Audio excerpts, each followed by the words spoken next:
Hi, everybody. Thank you so much for tuning in. As we all try to navigate the ever-increasing complexity of life in America, today I want to lay out a specific challenge to all of us church people.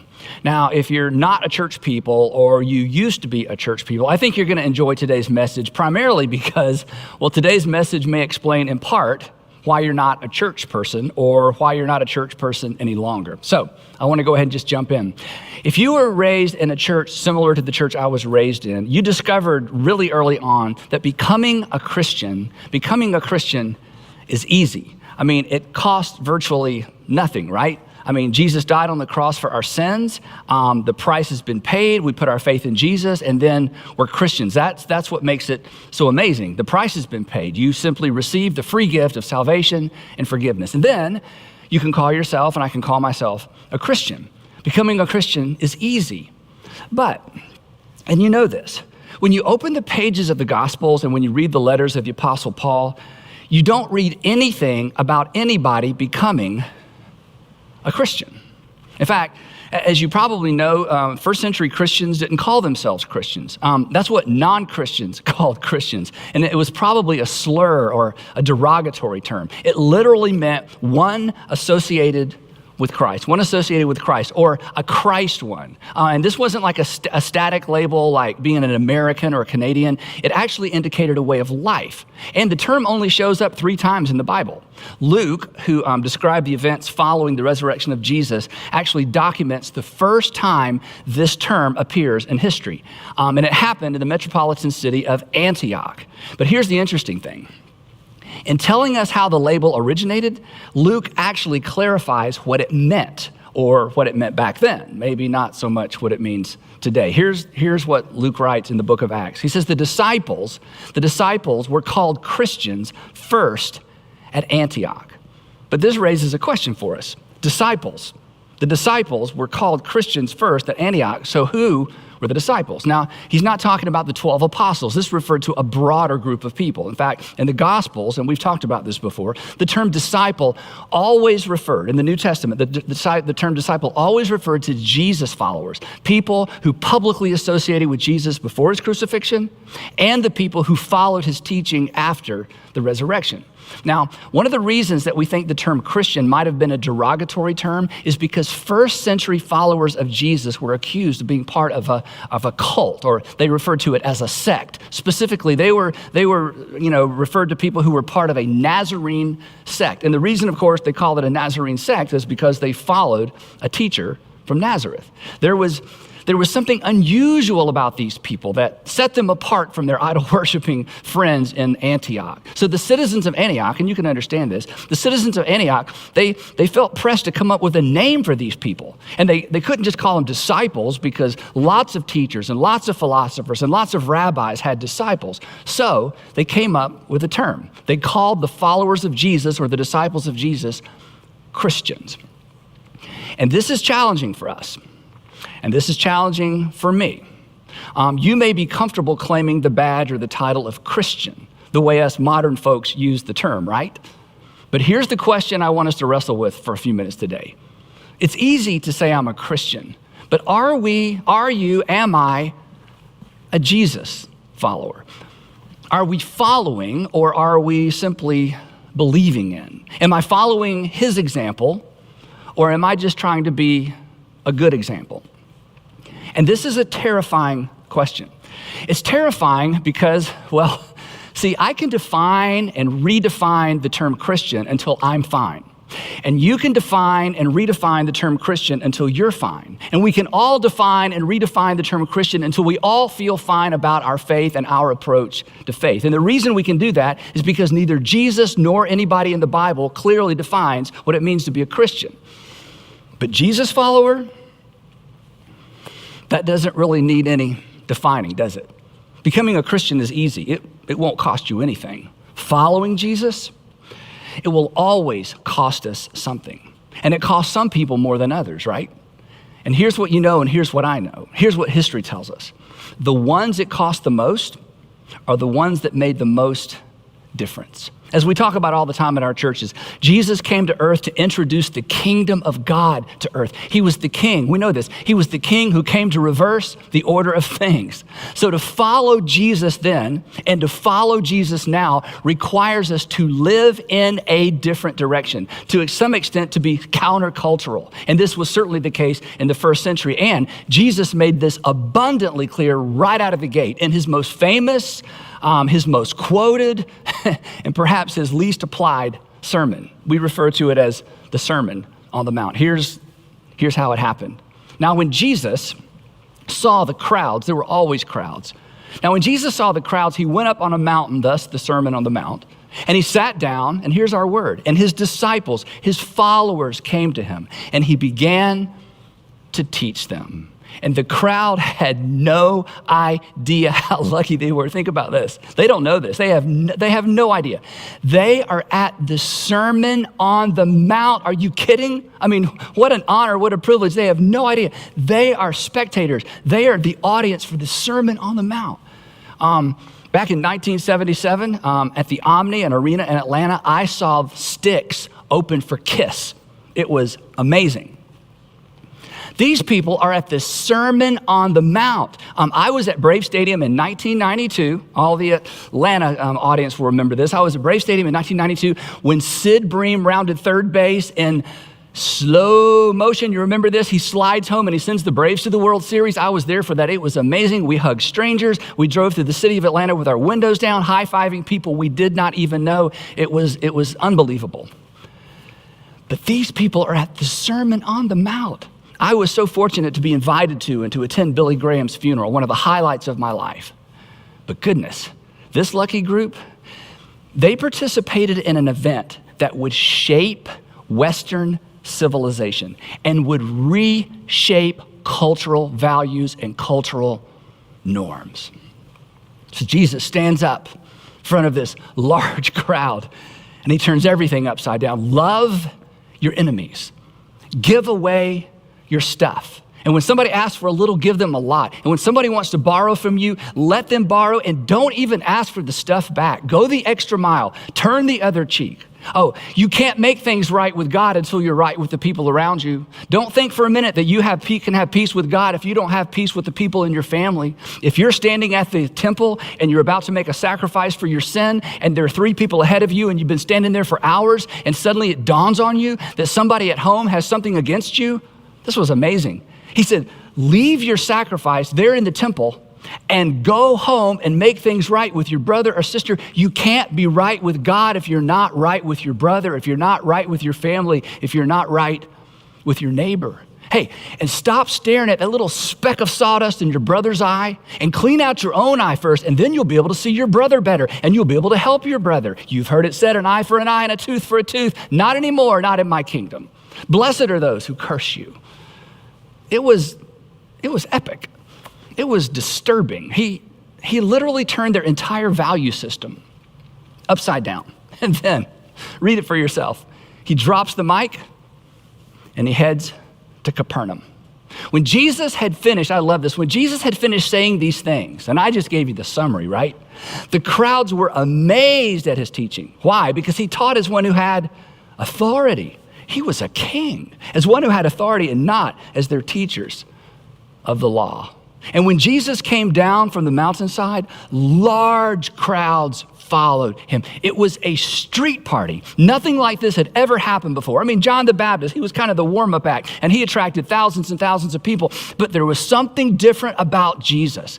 Again, he spoke as one who had authority, and maybe this was the Messiah. And then a man with leprosy shows up. He shows up, he steps right in front of Jesus, and he kneels down before Jesus. And this was kind of a downer, right? I mean, as soon as a leper shows up, the crowd kind of stops. They kind of make space. Nobody wants to get too close. And it's like, oh, things were going so well. And the leper says to Jesus, if you are willing, Lord, if you are willing, you can make me clean. Now, Jesus had just taught, blessed are the poor in spirit, blessed are the poor, blessed are those who mourn, for they'll be comforted. Big talk, right? So what's he gonna do? Jesus, you know this story, he reaches out his hand and he touched the man, and I love this. And he said, I am willing, be clean. And immediately he was cleansed of his leprosy. And the crowd, the large crowd, it goes wild. I mean, this guy is walking his talk. He's doing for others. He stopped his car and gave that couple with the sign all the cash in his wallet. He is the real deal. He's actually going to live out these extraordinary values that didn't make any sense. They don't seem like they would work in that culture, but here's a guy that's going to do it anyway. And then, suddenly, unexpectedly, the mood changes. And what happens next is completely lost on us. In fact, Matthew doesn't even bother to elaborate because the folks who witnessed this, they didn't need any elaboration. And everybody there, everybody who heard about it, all of Matthew's first century readers, they got this. They felt it. It was like a 17-year-old boy talking to his friends and telling the friends the story of being all cuddled up with his girlfriend in his girlfriend's basement, when suddenly the lights come on and her dad is standing there. And his friends, they all have the same question, right? And their question is not, well, how did you feel in that moment? No, they already know the answer to that question. What do they want to know? They want to know, well, what happened next? And this is one of those moments in the life of Jesus. Everything is good, and then suddenly the lights come on, and it's her dad. Now, Matthew didn't have to tell anybody how everybody felt in that moment, because everybody knew. Here's what happened. When Jesus entered Capernaum, a centurion came to him asking for help. And the world stood still. This was beyond awkward. Love your enemy, do for others, go the extra mile, great hashtags, but surely those pithy one-liners don't apply to this guy. I mean, healing sick Jewish people, that's one thing. This is a whole nother thing. So a little historical context might help us here. Because again, we don't feel the gravity, we don't feel the tension of the moment. But everybody in Matthew's audience did. Here, a little background. About 100 years before this event, General Roman Pompey enters the city of Jerusalem, desecrates the temple and the Holy of Holies by giving himself a self-guided tour. Pompey was so curious to see this Jewish God that he'd heard so much about, this Jewish God that was so easily offended and who considered himself too good to be a part of any pantheon of gods, a God that was too good and so good that he claimed to be the only God. So he brushed aside the priest and he boldly went where only the high priest had gone before, right into the Holy of Holies. He pulls aside that huge over-engineered curtain that separated the God chamber from the outer court. He walks into the Holy of Holies. He looks around and he's so disappointed because there's no God. There's no idol. There's a golden table, there's a candlestick, and there are about 2,000 talents of gold, but no God. And he probably thought to himself, these crazy Jews, they build this extraordinary structure, this physical structure for a God who has no physical representation. I mean, what good is a God you can't see? And then he left. But he didn't leave alone. He left with thousands of Jewish slaves in tow. Judea and Galilee in that moment were essentially annexed into the Roman Empire. Galileans and Judeans lost their independence again, and they're forced to pay taxes to their pagan conqueror. Years later, another general shows up, Crassus. He actually goes into the temple and he steals all the Jewish wealth, all the temple taxes, everything he could find, and he takes it with him to Rome. Then in 40 BC, Herod the Great was crowned king of the Jews by the Roman Senate. Of course, the problem was Herod wasn't even Jewish. He murdered multiple rabbis. One of his sons is responsible for executing John the Baptist, who was a folk hero among the working class. Then, when Jesus was, somewhere in his 20s, Rome commissioned Pontius Pilate to be the governor of Judea. And Pilate is given credit for introducing crucifixion to the Galilean and the Judean landscape. He was constantly offending the Jews on purpose. He too stole money from the temple treasury. In fact, Pilate was so cruel that he was actually recalled to Rome because of his violence against Jews and Samaritans. And eventually he committed suicide. The point simply being this, that anything and everything associated with Rome was tainted. There was just too much history. But it got worse. This was not a common soldier. This was a centurion asking Jewish people for help. This is a man who had earned his rank and his authority through violence. He obeyed without question, and he obeyed without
conscience. Centurions were severe disciplinarians. They actually flogged their own men and on occasion executed their own soldiers. But it got even worse because we know from history there were no actual Roman centurions stationed in Galilee until about 10 or 15 years after this encounter. So in all likelihood, this gentleman, this centurion had been recruited from a region from around or outside of Galilee. And people outside or people in the regions around Galilee, they considered the Jews to be pretty much a detestable race. They had resisted Hellenization. They clung to their ancient culture and their strange customs, and they refused to join the rest of the world. People from the neighboring regions considered Jews to be racist. I mean, after all, Jews considered all non-Jews off limits, unclean. They wouldn't allow their daughters to marry the sons of Gentile people, and they wouldn't allow their sons to marry Gentile women. In fact, you may remember this. Remember Jesus' encounter with the woman at the well? We call it the woman at the well, the Samaritan woman. When he spoke to the woman, the Samaritan woman, do you remember how she responded? She was shocked that a Jew would even speak to her. That was the relationship between first century Jews and outsiders in a nutshell. Remember Peter, the apostle Peter? He just openly admitted that he had never, think about this, he had never stepped foot inside a Gentile home. He wouldn't dream of such a thing. So no wonder the people from the border regions considered Jews to be strange and odd and to some extent just detestable racist. This was the context. This was the tension. This was the emotion. This was the disgust that hung in the air that afternoon on the outskirts of Capernaum as Jesus is stopped by a centurion asking for help. The centurion represented everything Jesus had a right to hate. I mean, personally, nationally, ethnically, religiously, it was all wrong. He had blood on his hands. He had Jewish blood on his hands. And now he needs a favor. Have you been there? Been there? I think we've all been there, right? What? You want a job recommendation? Are you kidding? After the way you treated me, after the way you treated our employees, you want us to give you a good recommendation? Are you kidding? What? You want to borrow money? No. You mean you want to borrow more money? You haven't paid me back from the last time you borrowed money from me. You want a second chance? Are you kidding? This is your third second chance. You've had 3 second chances. Oh, you want to come for Christmas? Have you forgotten how you treated me and our family last Christmas? Oh, you need to stay with someone for a while? Okay, last time a while was 3 months. You never said thank you, and you never offered to help with the bills. Too much history. Now, this is what we have in common. Isn't it true that if I want you to help a stranger who's never done anything for you or to you, you're for that, right? I mean, in terms of helping someone I don't know that's never done anything to me or for me, I'm all for that. I'm up for that, aren't you? I mean, that feels good. But doing good for someone who hurt me, or doing good for someone who reminds me of someone who hurt me or hurt someone I love, I just think that's too much. Becoming a Christian is easy. Salvation is free. It'll cost you nothing. Following Jesus, moving beyond what's reasonable, beyond what's expected, that's difficult. It's unnatural. It's beyond natural. It's almost supernatural. And of course, that was Jesus' point. And if you do good, remember he taught this, Sermon on the Mount, and if you do good to those who are good to you, What credit is that to you? Even sinners do that. If you do good only for those who do good for you, there's nothing unusual about that. That brand of love is so commonplace. That brand of love keeps us sequestered behind our brands. It keeps us with our tribes. So there they stand. There Jesus stands. There the centurion stands. And the question was, what would he do? They'd heard what he preached, but what would he do? And unfortunately, you can guess. Perhaps you know. Perhaps you've read the story. And once we read the end of the story, then I have a decision to make, and you have a decision to make, and we have a decision to make. We have to decide, are we willing to follow Jesus, or will we be content with simply being Christian? When Jesus had entered Capernaum, a centurion came to him asking for help. Lord, he said, my servant is at home paralyzed, suffering terribly. Wait, hang on. You are suddenly concerned about someone suffering terribly? Are you kidding? The nerve of you?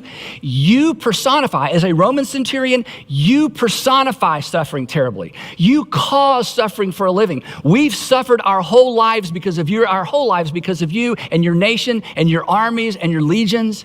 We've suffered as long as we can remember. And now you want one of us to relieve the suffering of someone important to you when you've never done that for us. In fact, you've done the opposite to us. And you know what, at this point, Jesus could have gotten personal, right? He could have said to the centurion, look at me. Thanks to you and your former emperor, my mother was forced to deliver me in a stable, which worked out well for Hallmark and the folks who sell yard ornaments. But anyway, it was dangerous for my mother, right? I mean, granting this man's request, it would be potentially dangerous for Jesus. He could lose the crowd. He would lose the patriots. He would lose the working class. When rumors of this spread, this could be the end of the mission.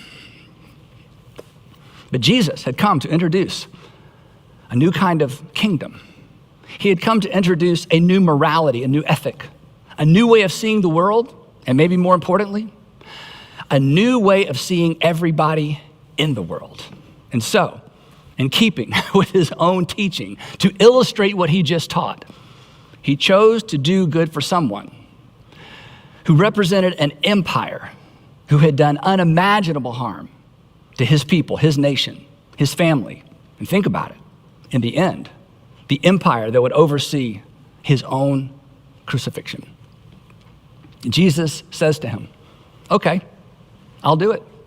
In fact, would you like for me to come and heal him? Would you like for me to come with you to your home to heal him? And I'm telling you, the Jews in the crowd are like, this is certainly a bridge too far. And the centurion, to their relief, replied, Lord, I do not deserve to have you come under my roof. To which everybody in the crowd thought, well, you got that right. You certainly don't. The centurion continues, and in an extraordinary, unprecedented expression of faith, he says, but Jesus, you don't need to come to my home, but just say the word, and my servant will be healed. Jesus, you and I aren't so different. Like you, I myself am a man under authority, with soldiers under me. I tell this one, go, and he goes. And I say to this one, come, and he comes. And I say to my servant, do this, and he does it. So no, I don't need you to come to my house. Just say the word, and my servant will be healed. And then Jesus, again, to the shock of this crowd, commends this centurion on his faith. And he says, go, let it be done to you, just as you believed it would. And then I think he pauses, he looks out over his crowd, he smiles, and then he heads to Peter's house to get a bite of lunch. And once again, the crowd is stunned. He spoke as one who had authority, and he's matching his words with his deeds. He wasn't kidding. Those were more than hashtags. He actually expects us to literally do good for those who don't and won't do good for us. He expects us to literally, to do good for those who don't look like or live like us. He expects us to do good for people who don't even like us. So, back to us. It's no wonder, come on, right? It's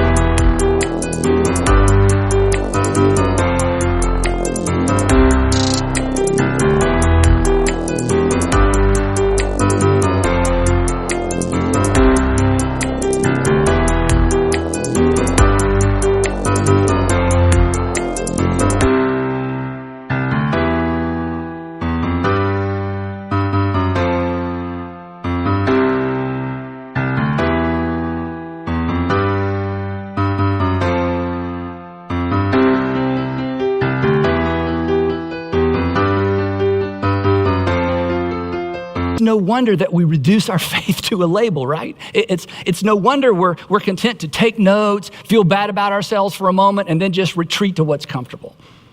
Because it's easier to be a Christian than to be a Jesus follower. It's easier to do good for a stranger than for an offender. It's easier to love people who look like me, who think like me, right? Who live like me, and who agree with me. It is easier to be a Christian than a Jesus follower.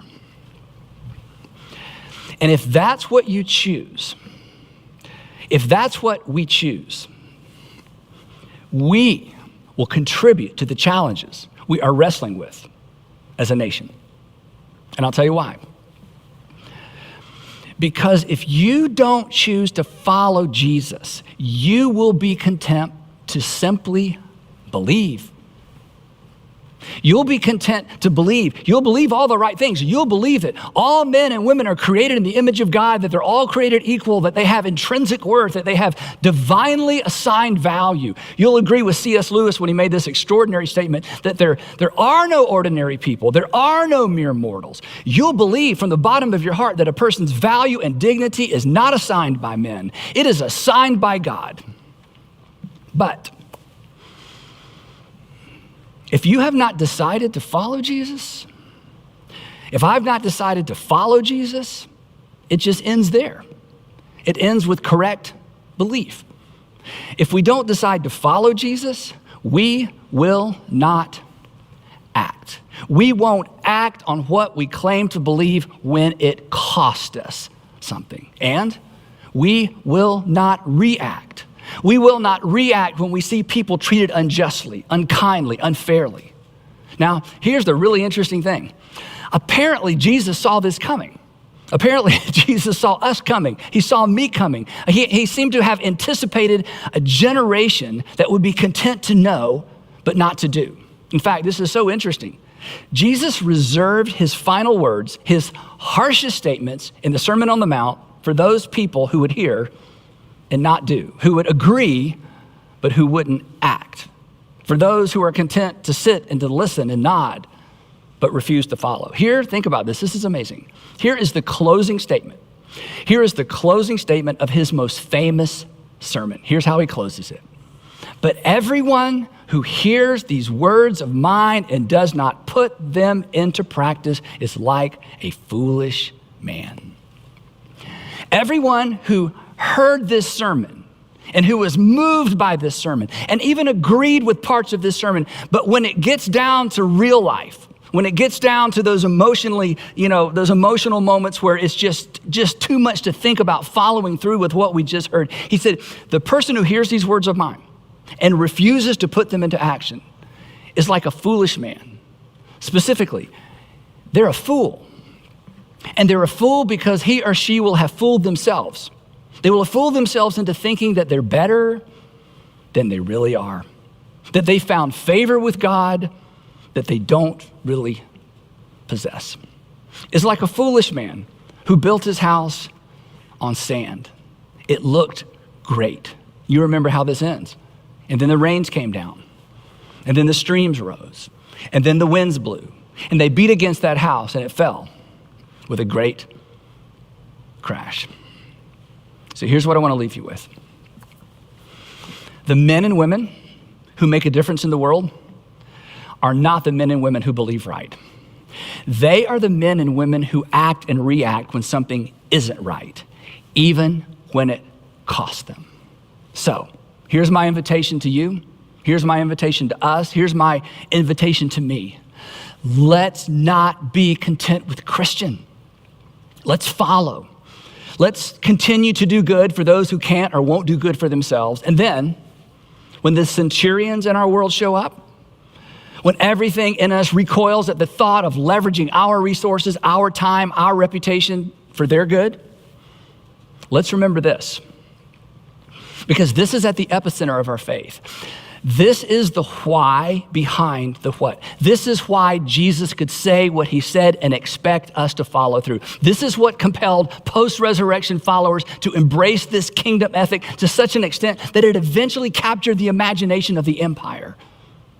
Let's remember this when confronted by the centurion in our world. But God demonstrated, but God acted, God responded, but God demonstrated his own love toward us in that while we were yet centurions, Christ died for us. And then he rose from the dead, and from the pages of the New Testament, he glances over his shoulder at you and me and at all of us, and he says, follow me. Follow me. And together we will astonish the world with a brand of love that has the potential to change everything. It's easier to be a Christian than a Jesus follower. But here's the funny thing. Jesus never invited anyone to become a Christian. He invited us to follow.